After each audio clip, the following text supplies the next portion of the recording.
প্রিয় নবম দশম শ্রেণীর শিক্ষার্থীরা, আজকের ক্লাসে আমরা বাস্তব সংখ্যা এর শ্রেণীবিন্যাস এবং এই ছকটা একটু ভালো করে বোঝার চেষ্টা করব।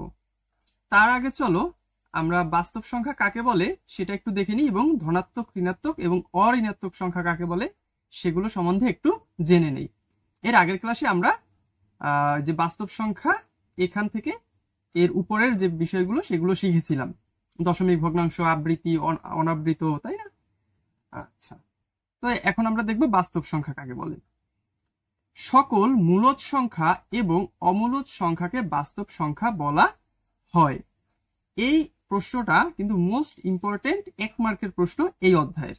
কারণ কি, বেশিরভাগ ক্ষেত্রেই বাস্তব সংখ্যা কাকে বলা হয় এই প্রশ্নটা আসে।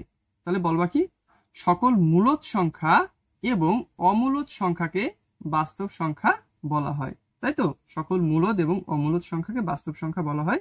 যেমন নিচের সংখ্যাগুলো 0, +-1, +-2, +-3, √2, √3, √5, √7, মানে যত ধরনের সংখ্যাকেই তুমি কল্পনা করতে পারো সেগুলোই অ্যাকচুয়ালি বাস্তব সংখ্যা। তোমার কল্পনায় যত সংখ্যা আসে, তাই তো? 1, 2, 3, 4, 5, 6 এগুলো বাস্তব সংখ্যা। -1, -2, -3, -4 এগুলো বাস্তব সংখ্যা। 1.23 এগুলো বাস্তব সংখ্যা। যে সংখ্যা একই সংখ্যা বারবার রিপিট হবে, অর্থাৎ আবৃত দশমিক, ভগ্নাংশ, এগুলোও বাস্তব সংখ্যা। যে সংখ্যাগুলো কত জায়গায় গিয়ে শেষ হবে আমরা জানি না, কিছু র্যান্ডম সংখ্যা হয়তো চলতেই থাকবে, তাই তো? এগুলোও বাস্তব সংখ্যা। এটা কিন্তু অমূলদ, তাই না? আর এটা কিন্তু মূলদ। মূলদ অমূলদ সব ধরনের সংখ্যাই কিন্তু অ্যাকচুয়ালি বাস্তব সংখ্যা, এটা মাথায় রাখবা। প্রিয় শিক্ষার্থী, আমাদের চ্যানেলের ভিডিওগুলো যদি তোমার পড়াশোনায় একটুও হেল্প করতে পারে তবে আমাদের চ্যানেলটি সাবস্ক্রাইব করে দিতে পারো। এই ভিডিওটি ভালো লাগলে একটি লাইক দিও। আমাদের ভিডিওর মাধ্যমে যদি তুমি পড়াশোনায় একটু উপকৃত হও তবেই আমরা সার্থক। এরপরে বলছি কি, ধনাত্মক সংখ্যা, পজিটিভ নাম্বার। 0 থেকে বড় সকল বাস্তব সংখ্যাকে ধনাত্মক সংখ্যা বলে। যেমন 2, 1/2, 3/2, √2, 0.415, 0.62, 4.1203 এগুলোই হচ্ছে ধনাত্মক সংখ্যা। ধনাত্মক সংখ্যা মানেই হচ্ছে যে জিনিসটা তোমার কাছে আছে তার মানে কি? তার মানে হলো যেমন 1, 2, 3 এগুলো সবই ধনাত্মক। কেন? যদি আমরা 1-এর সাইন কি, তাহলে বলবো 1-এর বাঁ পাশে একটা মনে মনে 1 ধরতে হবে। আমরা জানি যে সংখ্যার পিছনে কোনো সাইন নাই, যেমন 5, তার পিছনে মনে মনে একটা প্লাস চিহ্ন আমরা ধরে নিতে পারি, কিন্তু যেটা মাইনাস সেটা অবশ্যই মাইনাস চিহ্ন দিতে হবে, তাই না? তো এটা তো ঋণাত্মক, কিন্তু এইটা হচ্ছে ধনাত্মক সংখ্যা। এমন কোনো কথা নেই যে ধনাত্মক সংখ্যার বাঁ পাশে একটা প্লাস চিহ্ন থাকতেই হবে। থাকতে হবে কি? না, থাকতে হবে না, আমরা মনে মনেই ধরে নেব। বা 1/5 এইটা কি ধনাত্মক নাকি ঋণাত্মক? যেহেতু মাইনাস নাই, এর পিছনে মাইনাস সাইন আছে? নাই, এর পিছনে যেহেতু মাইনাস সাইন নাই, তাহলে এটা হবে একটা ধনাত্মক সংখ্যা। বুঝতে পেরেছো? পড়ালেখা করো মোবাইল ফোনে আর জিতে নাও আকর্ষণীয় কম্পিউটার, ল্যাপটপ ও আইফোন। অষ্টম, নবম ও দশম শ্রেণীর শিক্ষার্থীরা প্রতি মাসে মাত্র 450 টাকা থেকে সহজ শেখা অনলাইন ক্লাসে ভর্তি হতে পারবে এবং ঘরে বসেই মোবাইল ফোনে যতবার ইচ্ছা ততবার ক্লাসের ভিডিওগুলো দেখতে পারবে। তাই দেরি না করে এখনই ভর্তি হও সহজ শেখায় আর সুযোগ পাও আকর্ষণীয় পুরস্কার জেতার।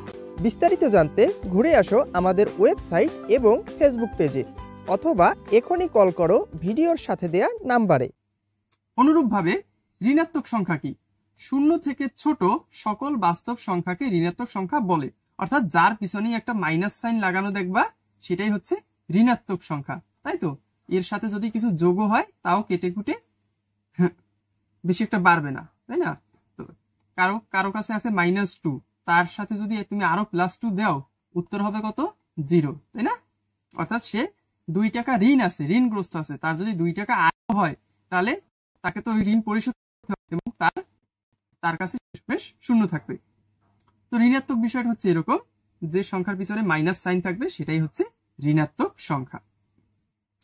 অঋণাত্মক সংখ্যা মানে কি? অঋণাত্মক সংখ্যা মানে একে তো ধনাত্মক সংখ্যা আর হচ্ছে 0, ঠিক আছে?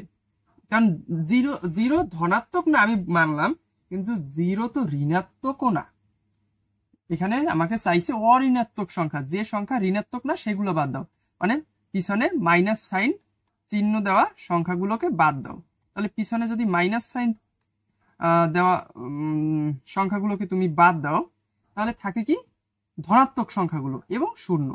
শূন্য সহ বলছে কি দেখো, শূন্য সহ সকল ধনাত্মক সংখ্যাকে অঋণাত্মক সংখ্যা বলা হয়। যেমন 0, 3, 1/2, 0.61, এরকম কত সংখ্যা আছে, সংখ্যার কোনো শেষ নাই। এটা তো তোমরা জানো, তাই না? সংখ্যার কোনো অ্যাকচুয়ালি শেষ নাই। আচ্ছা, এগুলো কেটে দেই আমাদের এই ছকটা বোঝার সুবিধার্থে। এরপরে আমরা একটু বাস্তব সংখ্যার এই ছকটা বোঝার চেষ্টা করি। বাস্তব সংখ্যাকে প্রধানত দুইটি ভাগে ভাগ করেছে, একটা কি মূলদ আর একটা কি অমূলদ, তাই না? বাস্তব সংখ্যা কাকে বলে মনে আছে তো? সকল মূলদ সংখ্যা এবং অমূলদ সংখ্যাকেই বাস্তব সংখ্যা বলা হয়, তাই তো? তাহলে বাস্তব সংখ্যাকে তো দুইটা ভাগেই ভাগ করবে, তার তো ডান হাত বা হাত মানে মূলদ এবং অমূলদ সংখ্যা। তো অমূলদ সংখ্যা তো বেশি একটা ভেরিয়েশন নাই। অমূলদ সংখ্যার সিস্টেমটাই হবে যেমন এই যে পাই এর মান 3.14, আচ্ছা দেখা যায় কিনা আমি জানি না, 3.14, 16, তাই না? মূলে হবে 3.1592, 3.1592। এর পরের গুলো আমারও মনে নাই। যে সংখ্যাগুলো এভাবে চলতে থাকবে কিন্তু রিপিট হবে না। আমি জানি না যে এর পরের সংখ্যাগুলো আবার 92 আসবে কিনা বা আবার 1592 আসবে কিনা। তাহলে এই সংখ্যাগুলো হচ্ছে অমূলদ সংখ্যা। কিন্তু মূলদ সংখ্যা কি? যেমন 1, 2, 3, 4 এগুলো মূলদ সংখ্যা। 1/2, 3/4 অথবা 4/3 এগুলো মূলদ সংখ্যা। 0.52 এগুলো মূলদ সংখ্যা। 0.3333 চলতে থাকবে, এগুলো মূলদ সংখ্যা। তো মূলদ সংখ্যার মধ্যে অনেকগুলো প্রকার আছে, অনেকগুলো ভেরিয়েবল আছে, তাই না? অনেক ধরনের ভেরিয়েন্ট আছে। তো সেটি এখানে বলছে। আমি একটু জায়গাটা ফাঁকা করে নেই। আচ্ছা, কি বলছে দেখো, মূলদকে প্রধানত দুইটা ভাগে ভাগ করছে, একটা হচ্ছে পূর্ণ সংখ্যা আর একটা হচ্ছে ভগ্নাংশ। আচ্ছা, এখানে মূলদকে দুইটা ভাগে ভাগ করছে, একটা হচ্ছে পূর্ণ সংখ্যা আর একটা হচ্ছে ভগ্নাংশ। আমরা যে কোনো একটা দিয়ে শুরু করতে পারি। পূর্ণ সংখ্যা বলতে আমরা কি বোঝাই? যে সংখ্যাটাই ভগ্নাংশ না। যেমন যদি তুমি 5/2 করো, এই সংখ্যাটা ভেঙে গেছে, তাই না? কত হবে? 2.5, দশমিক চলে আসছে। আবার যদি তুমি 1/3 করো, তখন আসবে কত? 0.3333, এটাও ভেঙে গেছে, তাই না? তো যে সংখ্যাগুলো এভাবে ভাঙবে না, এরকম ভগ্নাংশও হবে না, আবার এরকম দশমিকও হবে না, ঠিক আছে? সেই সংখ্যাগুলো হচ্ছে পূর্ণ সংখ্যা। তাহলে কোনগুলা? এগুলো তো হবে না, এগুলো মুছে দেই। কোনগুলো? যেগুলো আস্ত সংখ্যা। আস্ত সংখ্যা কোনগুলো? এই যেমন 1, 2, 3, 4 অথবা 5999, তাই না? এই আবার যদি মাইনাস সাইনওয়ালা সংখ্যা থাকে তাও হবে, যেমন -1, -9, -599, এগুলো হচ্ছে পূর্ণ সংখ্যা। কারণ এগুলো তো আর দশমিক না। এগুলো কি দশমিক? এগুলোর পরে কি দশমিক আছে? অথবা এগুলো কি ভগ্নাংশ? এগুলো কি এইভাবে লিখছি p/q আকারে কি লিখছি? না। তাহলে এগুলো হচ্ছে কি পূর্ণ সংখ্যা। তো পূর্ণ সংখ্যার মধ্যে প্রধানত দুইটা ভাগ, এক হচ্ছে ধনাত্মক এবং ঋণাত্মক। আমরা তো ধনাত্মক সংখ্যা ঋণাত্মক সংখ্যা জানি। এই যে সংখ্যাগুলো, আচ্ছা এই শুধু এইটা না, এই 99 নিয়ে, তাই না? এই সংখ্যা কয়টা? এই সংখ্যা কয়টা হচ্ছে ধনাত্মক সংখ্যা। কারণ কি? এগুলো হচ্ছে পজিটিভ সাইনওয়ালা সংখ্যা, এগুলো তো আর মাইনাস না। আর এই যে সংখ্যাগুলো দেখতে পাচ্ছি, এই সংখ্যাগুলো হচ্ছে ঋণাত্মক সংখ্যা, তাই না? এই সংখ্যাগুলো হচ্ছে ঋণাত্মক সংখ্যা। আর কি? ঋণাত্মক এবং ধনাত্মকের মাঝামাঝি একটা সংখ্যা থাকে, সেটাকে বলা হয় নিউট্রাল। সেটা কি? সেটা হচ্ছে আমাদের 0, শূন্য ভাইয়া। না মাইনাস না প্লাস বলে আমি আমার কোনো টাকা ঋণও নাই, আবার কোনো টাকা কি নাই, জমাও নাই, বেশিও নাই। ভাই আমার কাছে কেউ টাকা পাবেও না, আবার আমিও কারো কাছে টাকা পাবো না, একটা এরকম একটা টার্ম থাকে না, সে হচ্ছে 0, কিছুই নেই। এরপরে ঋণাত্মক তো গেল, মাইনাস সাইনওয়ালা সংখ্যা গেল গেল। ধনাত্মক সংখ্যাকে আবার দুইটা ভাগে ভাগ করা যায়, একটা হচ্ছে মৌলিক, একটা হচ্ছে যৌগিক। মৌলিক সংখ্যা, যৌগিক সংখ্যা, এখন তোমাদেরকে সাধারণ একটা ধারণা দিয়ে যায়। মৌলিক কোনগুলো? যে সংখ্যাকে তুমি নিঃশেষে বিভাজ্য করতে পারবে না বা ভাগ করতে পারবে না কোনো ভাগশেষ ছাড়া। যেমন এইটা বোঝার আগে একটা যৌগিক সংখ্যা তোমাকে বুঝতে হবে। তো সবার প্রথমে আমরা একটু যৌগিক সংখ্যা সম্বন্ধে তোমাকে একটু ধারণা দিচ্ছি, যে সংখ্যাটাকে সুন্দরভাবে ভাগ করে দেওয়া যাবে। মনে করো তোমরা 4 বন্ধু আছো। কয়জন বন্ধু? 4 বন্ধু। সিঙ্গারা আনতে পাঠাইলা, ঠিক আছে? এখন কয়টা সিঙ্গারা আনলে সবাই এক্সাক্ট সমান সমান ভাগের সিঙ্গারা পাবা? যেমন 12 হইতে পারে, 8 হইতে পারে, 16 হইতে পারে। তো 4টা বন্ধু যদি 12টা সিঙ্গারা আনো, এক একজনে কয়টা করে পাবে? 3টা করে পাবে। 3 4 12। কোনো সিঙ্গারা কি অবশিষ্ট থাকবে? থাকবে না। তাই 12 হচ্ছে একটা মৌলিক সংখ্যা। বোঝা গেল? যেহেতু 12কে নিঃশেষে ভাগ করা যাচ্ছে, কোনো ভাগশেষ থাকতেছে না, তাই 12 একটা মৌলিক সংখ্যা। অনুরূপভাবে 9ও কিন্তু একটা মৌলিক সংখ্যা, কারণ কি 9কে তো 3 দিয়ে ভাগ করা যায়, তাই না? 2 কিন্তু একটা মৌলিক সংখ্যা, কারণ কি 2কেও তো 1 দিয়ে ভাগ করা যায়, দুইটা। কিন্তু যে সংখ্যাটাকে অন্য সংখ্যা দিয়ে নিঃশেষে ভাগ করা যাবে না, সেই সংখ্যাটা হচ্ছে যৌগিক সংখ্যা। উদাহরণ, মনে করো তোমরা 2 বন্ধু গেলা সিঙ্গারা খাইতে। তো সিঙ্গারার দোকানদার তোমাকে শয়তানি করে 5টা সিঙ্গারা দিছে। এখন বাহ্য ভেজালে, কেন? 5টা সিঙ্গারা একজনে খাইলা 2টা, আর একজনে খাইলা 2টা, 2 আর 2 4টা, একটা মাঝখানে রয়ে গেল।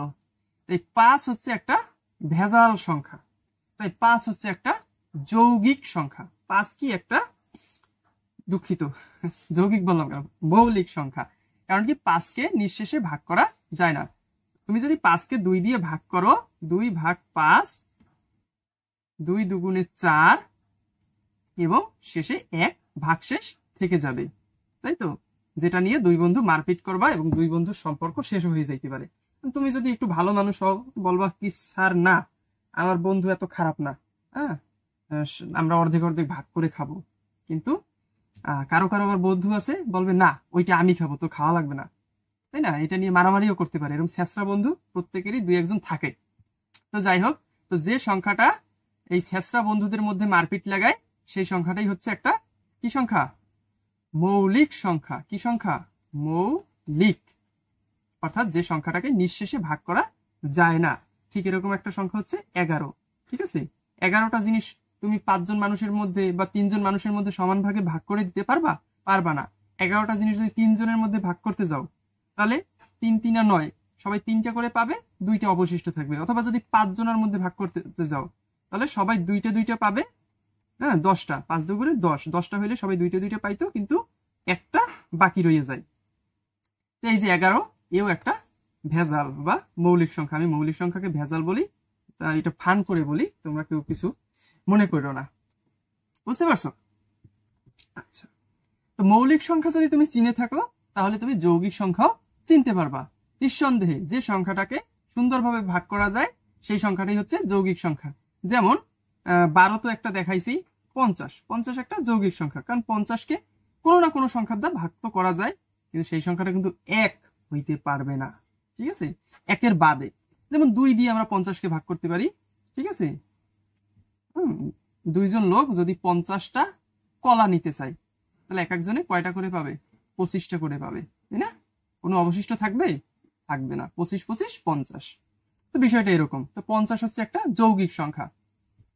আশা করি বুঝতে পারছো। যদি না বোঝো, এই যে এইটুকু যে উদাহরণ কয়টা দেখাইছি, এই উদাহরণ কয়টা আবার প্রথম দেখো একটু টেনে, তাহলে বুঝতে পারবা 100% কোনটা মৌলিক কোনটা যৌগিক। তো মৌলিক এবং যৌগিক আমরা বুঝতে পারছি। ধনাত্মক সংখ্যাকে 2 ভাগে ভাগ করা যায়, মৌলিক এবং যৌগিক। ঋণাত্মক সংখ্যাকে ভাগ করা হয়নি। ঠিক আছে? এরপরে আমরা চলে যাই পূর্ণ সংখ্যা। এতক্ষণ যা দেখলাম পূর্ণ সংখ্যা। এরপর আমরা ভগ্নাংশতে চলে যাই। ভগ্নাংশ 2 প্রকারের হয়, সাধারণ ভগ্নাংশ, দশমিক ভগ্নাংশ। আমরা কিন্তু উপরে দেখে এসেছি সাধারণ ভগ্নাংশ কোনগুলো, যেমন 2/5 অথবা 4/3, এগুলো হচ্ছে সাধারণ ভগ্নাংশ, কারণ এগুলোকে p/q আকারে প্রকাশ করা গেছে, তাই তো। দশমিক ভগ্নাংশ কাকে বলে, যেমন 1.25, এটা একটা দশমিক ভগ্নাংশ, অথবা 39.555, এটা একটা দশমিক ভগ্নাংশ। খুবই সহজ, দেখলেই বোঝা যায়। তো সাধারণ ভগ্নাংশকে আবার দুইটা ভাগে ভাগ করছে, প্রকৃত এবং অপ্রকৃত।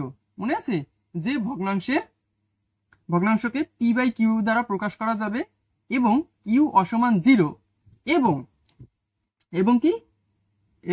p কি থাকতে হবে, p কে ছোট থাকতে হবে q এর চেয়ে, সেটা হচ্ছে প্রকৃত ভগ্নাংশ। যেমন 2/5, এটা হচ্ছে প্রকৃত ভগ্নাংশ, কিন্তু 4/3 এটা হচ্ছে অপ্রকৃত ভগ্নাংশ, তাই না। উপরের সংখ্যা ছোট থাকলে সেটা প্রকৃত, নাকি? কোথায় যেন দেখলাম, আমি একটু শিওর হয়ে নেই তোমাদের সাথে সাথে, এই যে এইখানে, তাই তো।